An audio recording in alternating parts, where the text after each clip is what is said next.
Aquilo que você fala, como você se expressa, tem um impacto sobre as outras pessoas. Você já observou isso? Pode ser um convite muitas vezes para que essa pessoa se aproxime, se conecte mais naquela conversa com você, mas ao mesmo tempo, dependendo dos termos, das palavras que você usa, pode ser uma forma de repelir e de fazer uma desconexão. E claro que a recíproca é verdadeira. Muitas vezes nós nos aproximamos ou nos afastamos das outras pessoas quando nos sentimos conectados com a fala dela, com a expressão. E pode ser uma expressão corporal, pode ser uma expressão facial, pode ser uma forma de palavras, algumas palavras que nós dizemos. E hoje eu trago para você 4 termos que parecem sutis, mas que nós utilizamos no nosso dia a dia e que podem bloquear muitas vezes a comunicação ou a conexão que nós gostaríamos de ter com a outra pessoa. Que ela pudesse nos escutar, ter uma boa escuta, no sentido de nos compreender e talvez, quem sabe, oferecer, que é essa ideia, oferecer mais empatia para essa conversa. Vamos lá conhecer então?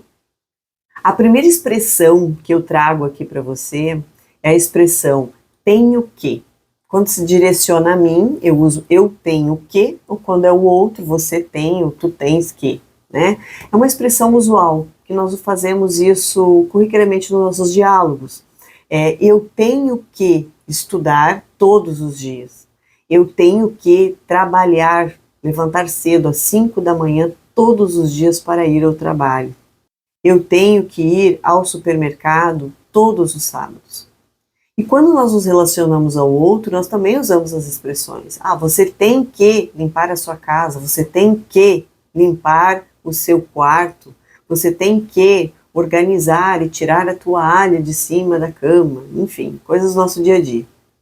E quando você observa isso, você vê que quando você diz eu tenho que, ele te retira de um lugar de que você tem uma escolha para fazer isso, mas sim te coloca essa atividade como um fardo, como um peso, como se algo externo à sua vida, ou alguém, lhe controlasse e lhe dissesse o que você tem que fazer. E muitas vezes, o que nós fazemos, nós colocamos uma expressão que nos leva às vezes para uma prisão. E essa expressão, ela vai nos levando, tornando, nos trazendo, formando emoções muitas vezes negativas em relação a nós mesmos e também em relação às outras pessoas. E aí nesse momento, o que eu penso? Eu tenho um lugar de escolha? Se eu levanto todos os dias às 5 da manhã, é porque eu levanto porque eu quero trabalhar? É porque é importante para mim? Então eu decido acordar cedo, às 5 da manhã. Eu escolho esse processo. É diferente de dizer que eu tenho que fazer isso, porque senão alguma coisa vai acontecer. Mas eu escolho isso, porque eu quero algo à frente da minha vida. Então observa que neste momento eu começo a dar uma outra percepção dessa realidade. E essa percepção da realidade é muito importante que a minha mente vá processando esses pensamentos, para que eu também mude o quê? O meu sentimento em relação àquela atividade diária. Então eu posso fazer uma simples escolha, né, de uma palavra ou de um termo e que vai me dar uma liberdade maior para eu poder fazer com que esse meu dia seja mais leve e que eu enxergue nesse dia um objetivo. Por quê? Porque ele é uma escolha minha. Eu não sou obrigada a fazer, mas eu sei que se eu faço, se eu me comprometo, eu vou ter um resultado, e um resultado que eu espero, que eu estou planejando. Uma outra expressão que eu posso trazer aqui para nós refletirmos sobre a comunicação é quando nós perguntamos, vamos ver se vocês entenderam aquilo que eu falei. Se nós pensarmos que a comunicação, ela é uma mão dupla, que eu sou responsável por aquilo que eu transmito, mas ao mesmo tempo também o outro no sentido de emissor e o outro no sentido de receptor, ambos têm uma coparticipação. Então eu não posso jogar só no outro a responsabilidade para saber se ele entendeu, mas eu posso modificar minha aproximação dessa pessoa. Eu posso perguntar, Gostaria de me certificar se eu fui clara naquilo que eu expliquei para vocês. Gostaria de saber se vocês têm alguma pergunta sobre essa informação. Teria alguma dúvida que eu possa novamente replicar, que eu possa falar? Então, nesse momento, eu coloco e assumo também a minha responsabilidade em estar transmitindo aquela comunicação, e não só na pessoa que está recebendo. Um outro termo que às vezes passa desapercebido no nosso dia a dia é a conjunção mas. Foi bom eu ter te encontrado, mas agora eu estou atrasada. Não parece que aquilo que eu disse depois, essa noção assim que a conjunção traz de adversidade, ela anula muitas vezes aquilo que eu falei em primeiro lugar?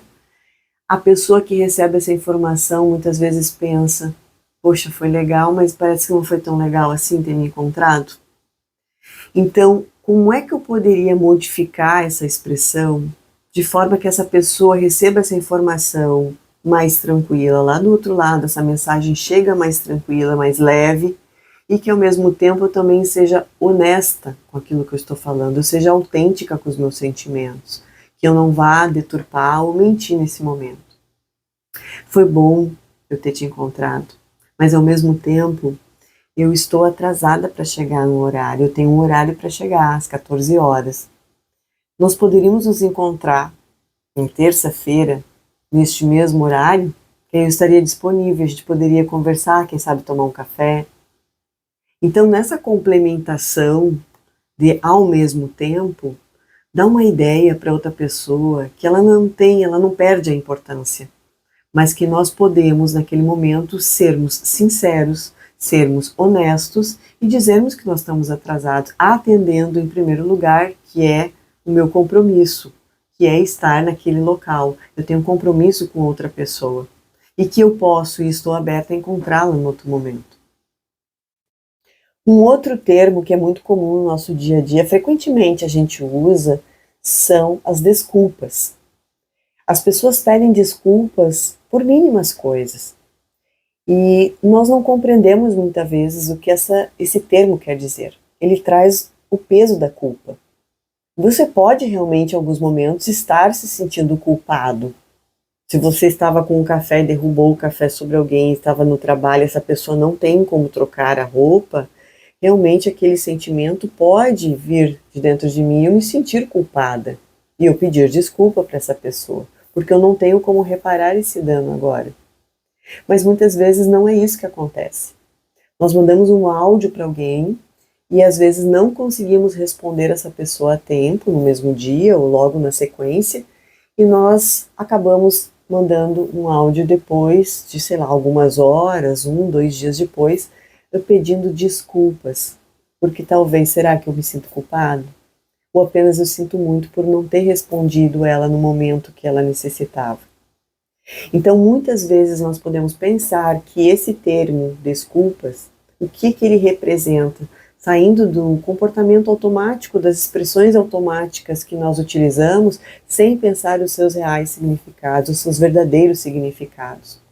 Se eu estou muito preocupada, recebi esse áudio, visualizei ele, e eu não consigo responder com a atenção que essa pessoa merece, eu posso respondê-la de imediato e dizer, eu poderia escutar o seu áudio mais tarde ou à noite, e aí sim eu poderia te dar a atenção que eu gostaria.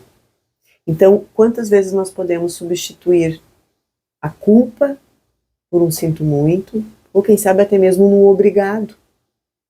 Obrigada, cheguei atrasada, obrigada por vocês me esperarem. Cheguei numa reunião, eu tinha que apresentar, obrigada por fazer uma alternativa de alguém apresentar antecipadamente e agora eu consigo chegar com calma, respirar e poder fazer todas as explicações que eu preciso aqui. Então, sair do modo automático nos leva num momento de presença, estar presente naquele lugar.